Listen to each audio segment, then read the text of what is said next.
Chelsea fans. Welcome back to another week of Chelsea Chat with me, Moose, and JB. So we're going to review the Chelsea-Southampton game, getting our feedback off the back of that. And then we're going to look forward to the Sevilla and the Man United game for next week. As always, don't forget to like, subscribe, and hit the bell notification and comment below. We'd love to hear your feedback and then obviously insight into how you felt the games went last week and this week, and then into next week, what you feel around, where you think we need to improve. So let's kick off the Southampton game. I'm not going to say a tale of two halves, but it was a tale of two halves. Yeah, it definitely was. Awful defensively, very good attacking, exactly kind of how we felt we are at the moment. But I think you've also got to remember that we had, Mendy not playing and Thiago Silva. So kind of parts of it you think, yeah, that can be rectified. But at the same time, it's still there. I think that defensive frailty, even when we have those two in, I think I still worry about us at the back. It is very concerning. Let's start off on a positive. Timo Werner, absolute class. All three goals he was involved in. First goal, sublime, working his way across the box, pops it into the corner. Second goal, to tip it over the keeper and then head it in. Sort of different class. He's that. I see him a bit like an Aguero. He's that striker who's just sort of working his way around. But he's found his scoring feat. We've seen it over the last couple of weeks. He's done really well, but for me, really stepped up a gear last week. And then we're looking at then setting up Havertz. So he's on for his hat trick and very unselfishly made sure we got the third goal, which, if we look back on it, was really crucial for our game because we were so leaky at the back. That could have been a loss without that goal. So I just wanted to sort of give credit to the attacking force. I mean, we're slowly starting to see them piece together, where we weren't too sure how Havertz and Werner and Pulisic were all going to fit in. That very much is looking as our positives. Now, the questions come at, obviously, the back line. Obviously, Kepa returned in between the sticks and did not disappoint. I know not all of the goals were his fault and there were mistakes elsewhere on the pitch. He just doesn't look confident whatsoever. I mean, the second goal seems to sort of come bounding out and loses it, manages to try to save it, and then they still get the goal. That second goal was some of the worst defending I've ever seen in the Premier League. It was beyond comical. Zuma as well, which, he's been our best defender for a number of months now. And that between the two of them was just an absolute joke. There's no excusing any of that. It wasn't just a mistake. It was just poor from both of them. It was just terrible. It's just one of those where you just watch it and your head is in your hands from the first point when Zuma makes that pass, which wasn't great.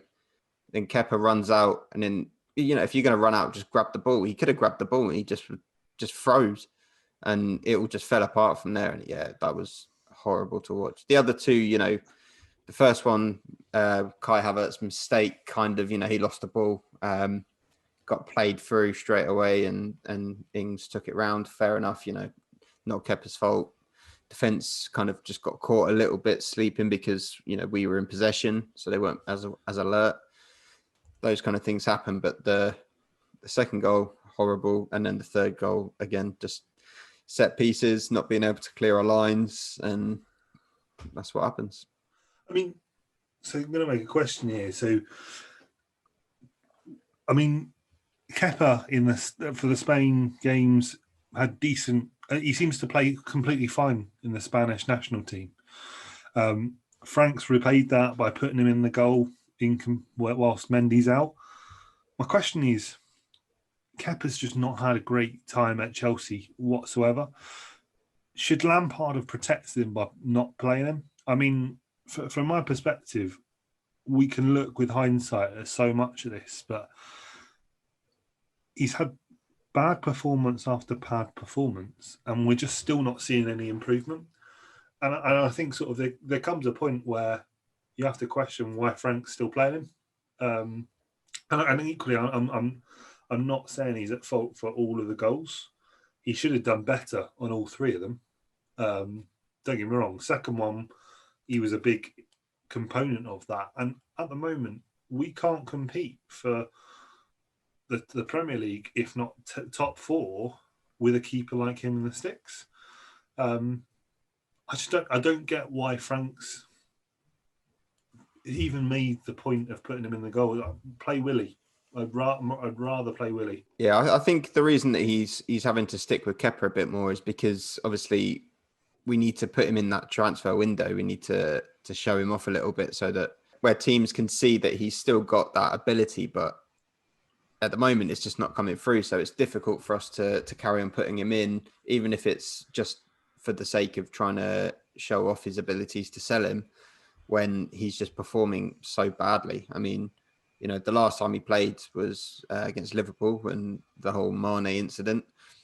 And then this week, that comical error with him and Zuma, it's just, yeah, I think, you know, if he plays against Sevilla, I wouldn't be completely surprised, but I'd be disappointed. I think it needs to be Caballero.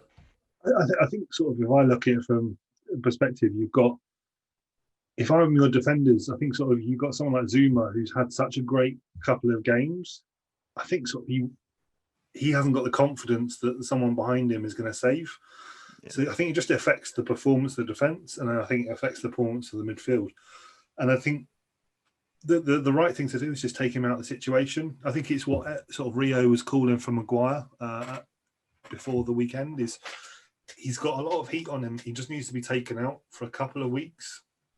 It needs to almost got to the point where people are forgetting how bad the performances have had to then starting to reintegrate him, because there's no way we're going to reclaim the transfer fee by a long shot by playing him.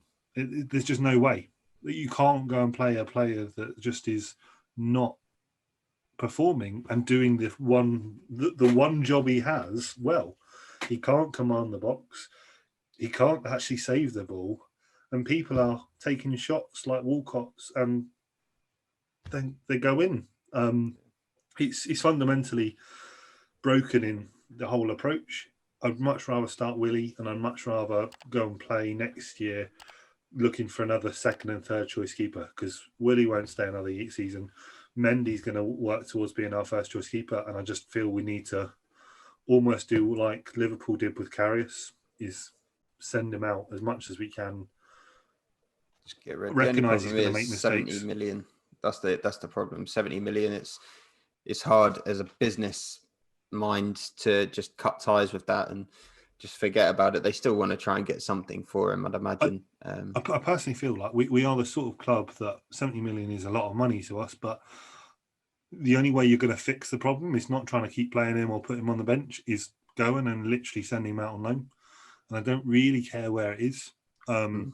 It's getting him game time that builds his confidence, because it's a toxic sort of relationship of where he sits on the bench, where people just know he's an expensive asset that is just sitting there that can't be played and won't be played.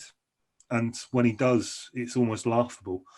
Lampard, for his own sort of thought, how people perceive him at the moment is that he is great with attacking-minded players, but horrific with defensive-minded players. And he is that sort of tarnished brush at the moment, where it's not been his fault for bringing him in. It's not been his fault for his downfall. And the only thing that Lampard is really at fault with Kepa is playing him.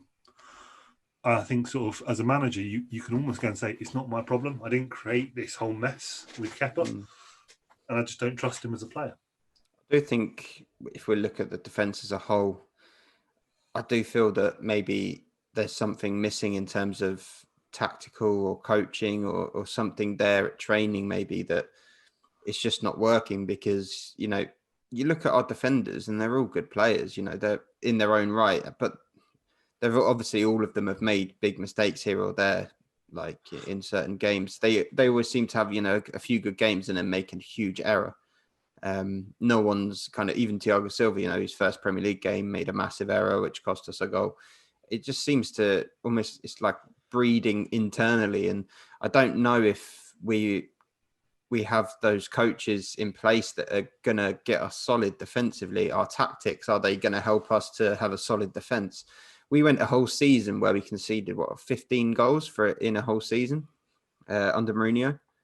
Last year we conceded 50. Like, it's not even close. We conceded the amount that the bottom half of the league starts to, and I think sort of what I've seen at the moment is, at the moment, everyone is letting in loads of goals. People are scoring for fun in the Premier League, and I'm not sure what that is. I think defensively, the whole league is struggling with the concept of defending, and that seems to have got worse since the lockdown. People have come out of lockdown. People have just forgotten how to defend. It's why you're seeing sort of 7-2 with Liverpool. United losing, was it 6-1? Yep. You're then seeing Tottenham having a similar sort of reaction that we did today. I really think it's got to be to do with the lack of pre-seasons, because, you know, you go on a pre-season camp, your teammates are kind of together, you have your training, you have your games, but you're also having that kind of bonding time. Whereas, like, what's happened recently, I mean, we had one pre-season game, and, you know, half of what we would say now, half of our defense wasn't there. You know, Mendy wasn't there, Thiago Silva wasn't there, Chilwell wasn't playing. So you had those three kind of, who are three main parts of our defense now. None of them were there. So we're kind of just chucking everything together. I mean, yesterday you can't really excuse it because the only one was Chilwell, who is new in that defense. Yeah. And they are just players who have been there whilst we've been poor. But I think it could be, as a Premier League whole kind of situation, is the fact that no one's really had that time to embed their defense and make them tactically solid like they would in a pre-season, and get them ready for that kind of start of the Premier League. I mean, if you look at it, the big thing for me is the issue that we have, and why the sort of the microscope is on the Chelsea team, is simply because we were having these issues before everyone else was. We were having them into last season. Everyone knew that we were poor defensively, and we've continued that run of record into this season. But if I was to look at the Premier League, the number of goals that have gone in, absolutely ridiculous. Sort of like, you've got Liverpool, who are on sort of neutral, even though they had the 7-2. So it means they've scored a lot more. But everyone is still letting in a number of goals. I mean, even Man City losing to sort of Leicester the other week. No one's safe defensively at the moment. No one's got that solid defence. And I think it's only going to get worse because Liverpool look like they have Van Dijk out for a number of weeks now, if not the whole season. Alisson out as well. They've got Alisson out. I think sort of defensively, I think you're just going to see people from the top half and the bottom half just leaking goals. And I don't think anyone's got it right. I think sort of you might actually see a few teams like a Burnley or a Leicester, or those sorts of clubs that have always just sort of been really good defensively, like just got those solid centre backs, doing better or keeping out less goals than you would expect, like a Chelsea or a Liverpool or an Everton or whoever the top half of the league are. I think you might see that this season, because I think it's going to be a problem everywhere, which is, I think, takes the pressure off us a little bit, because today, sort of the first thing you would have got into work on a Monday would have been Chelsea giving away a sort of 2-goal lead into sort of a 3-3 draw. And then you go, well, Tottenham had a 3-0 sort of lead, and they've gone back to 3-0. Yeah. The only difference is that Tottenham had an absolute worldie to actually for West Ham to draw the game. We let in poor goals. We let in mistakes that could have just been avoided. Yeah, and we were just poor second half, and this is why this is the reason that we won't win the league. And I think the team, whichever one of the big teams kind of nails their defence first, is going to be probably the team that goes on to win the league. At the moment, you know, City have conceded goals, Liverpool have conceded goals, Chelsea have conceded goals. Arsenal, Man United, Tottenham, everyone's conceding goals. But whoever's that first team that can actually get their defence into a good position, they're going to be the ones that will start to run away with it. And it's just going to be the first one to get there is going to be, going to be able to do it. And I can tell you now, it's not going to be us because our defence is just an abomination. As I said at the beginning, you've still got Mendy and Silva to come back in. And last time they played, we got a clean sheet, which, for us is like winning the lottery in incredible scenes. But, maybe they can improve it for us and push us in that direction. But I really think that the defence is what's going to cost us winning the league. You look at how we played in that first half. We were incredible. Like after that first 30 minutes, I was drooling. It was just the football was beautiful. We should have killed the game off by that point. Yeah, the interplay between Havertz and Werner and Pulisic, and it was just like, yes, this is what we've been waiting for, and that's not even with Ziyech in the picture yet. So going forward, I have absolutely no worries whatsoever. Midfield, it's a little bit. You look at the players, you look at the midfield we've got, and it's a good midfield, but other teams just seem to be able to get through it very quickly and very easily. We don't have someone stopping them. No, it's one of those ones where we've got a number of great players, and I think the key problem is Lampard hasn't worked out his best 11 yet, and it goes back to that point of pre-season. Or his best system either. He doesn't know which formation to play.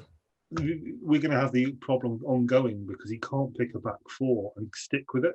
You look at sort of that Chelsea team that sort of went with 15 goals in a whole season.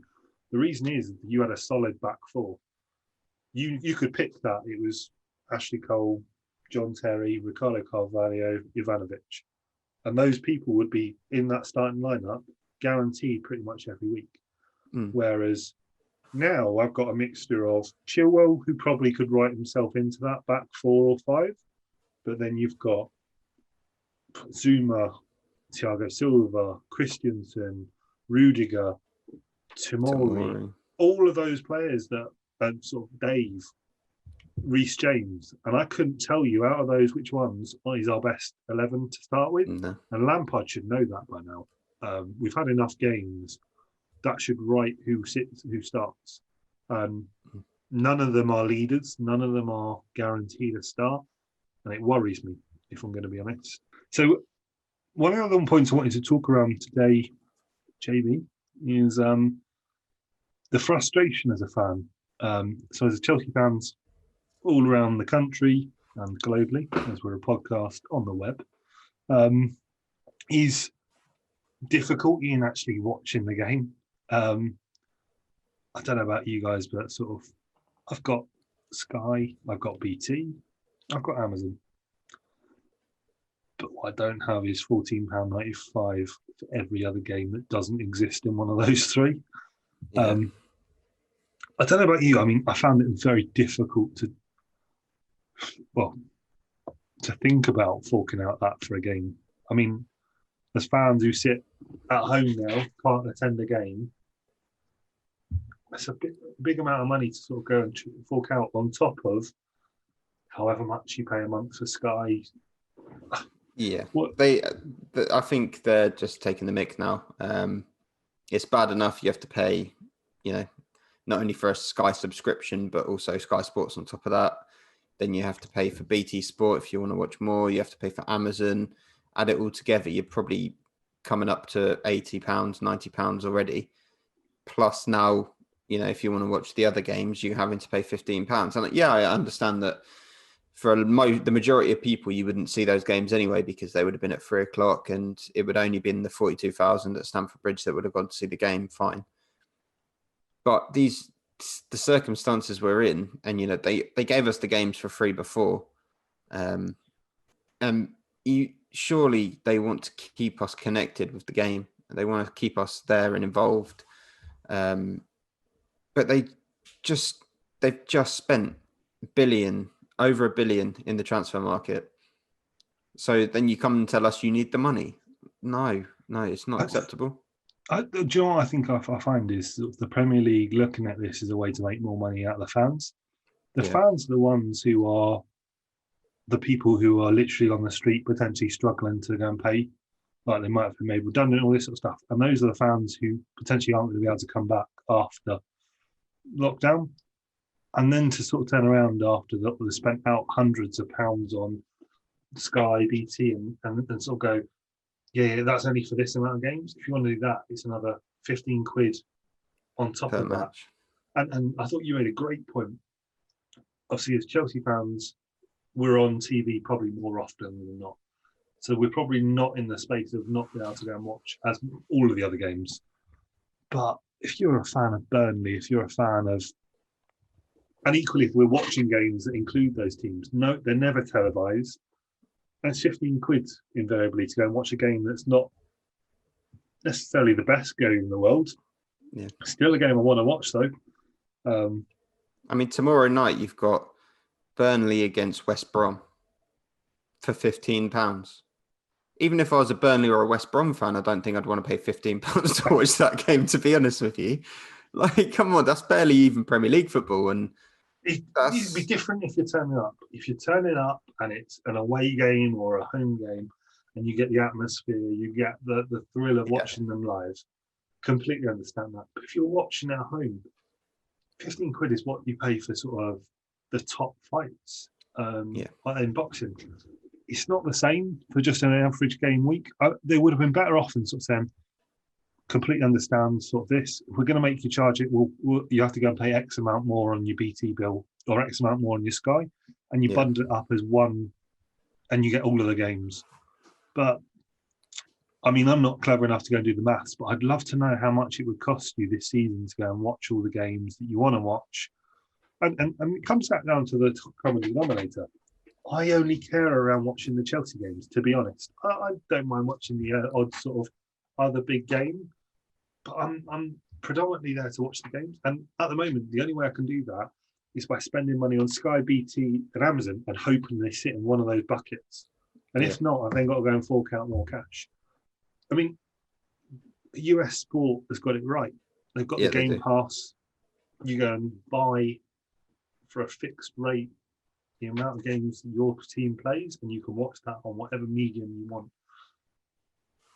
I mean, if there's one thing that the fans are crying out for, it's that. Absolutely. That would be the best way to do it because, you know, as we said, everyone's paying out for all of these different platforms to watch it on. And it's just so much money. And, you know, some months I'm paying for, you know, I could be paying for BT Sport and £20 a month, whatever it is. And your team might not be playing on BT Sport that month, but you still have to pay it out anyway. And you're not going to watch anything on there at all. And it's kind of like, yeah, obviously they need to keep their money coming in, but we're just throwing cash at it nowadays. And that's why, you know, money in football has got so crazy, is because the TV money they're getting is so crazy. And the TV money's getting so crazy because we're willing to pay for it. Everyone's just, yeah, go on, take more of my money. And everyone's paying for it. And I'd love to actually see the figures for how many people have actually paid the money to watch these games. I'd be surprised if there's that many. And if there is, it'd only be the ones that don't fully understand that you can illegally stream games, because I can guarantee the streams for those games are going to be very high for the illegal streams. Do you know what the thing that winds me up the most is that I could go to Spain, I could go to any other sort of country, and I could be paying 70 quid for the year to go and watch all the Premier League games. And that for me just shows that they're literally milking the fans who are willing to turn up, willing to pay, and seeing how much they can rinse from them. And the actual fans in this country, you know, like I could maybe have a team that I support in another country, but the team I support in this country is my team. You know, and I just feel like if I moved abroad, as you said, you know, I could pay a certain amount. In some countries, you'll have to pay a subscription, but you get every Premier League game for that. Like even the 3:00 kickoffs, every single game you can get when you're abroad. But here, it's always been the case, you know, the 3:00 kickoffs, you can't watch them, but you can abroad. And to me, yeah, I understand they're trying to protect the lower leagues, that they think people might not go to the League One, League Two Championship games, whatever, because they want to stay at home and watch games on TV. No, they won't, because they're fans of those teams and they're still going to go. They will still go. I would still rather go to watch a game live than sit at home and watch it on TV. I know some people are different, but I think the majority of football fans would much rather be at a stadium and watch a game than watch it on TV because it's so much more enjoyable. And I think sort of the only frustration most fans have is not that they wouldn't want to be there. It's that how difficult it is made to go and get to those games. The whole membership and the whole sort of thing becomes so expensive, and actually you just get locked out of not seeing games rather than being able to do it. I think sort of being a fan's got a lot harder. I think the 3 o'clock kickoff will potentially change after COVID. I don't think people will start getting used to watching stuff at home. I don't think you'll ever see fans move away from being in the stadium. You've watched the desperation people have had not being in the stadium. There'll be a rush for people to get back as soon as you're allowed. I think just that at the moment, football just seems it seems very difficult to be a fan these days without a big checkbook, which is the sad state of affairs. Anyway, we've had our little soapbox moment. Let's move on to next week's game. So Sevilla on Tuesday. It's going to be interesting. I think sort of if you think around our performance over the last couple of weeks, it's been sort of a bit of a yo-yo. The West Brom game, the Liverpool game. We've had sort of ups, and Crystal Palace sort of was a nice sort of backup, but last week's game still sort of leaves a sour taste in your mouth. Sevilla, obviously Europa League champions. They're not going to fold over, and equally they're quite good attackingly. So it's going to be an interesting test for us. Obviously we're at home, which means nothing these days because there is no home fan advantage. It's going to be interesting. Once again, for all the Chelsea fans who do care, it's on BT Sports 3 live in the UK. What are your thoughts, Sevilla? Who do you reckon's going to start? What sort of formation do you reckon we're going to play? Any notable sort of changes or challenges to that? And then how do you reckon we're left there? It's difficult because I think you might see some changes, considering we played Saturday, we're playing Tuesday, and then we have United at the weekend. So you might see some changes, but at the same time, Sevilla are a very, very tough opposition, and I think Lampard's going to know not to underestimate them.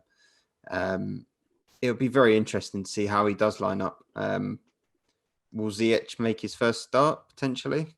Maybe Hudson-Odoi is going to come back in. Kovacic, potentially he was saving Kovacic for this game.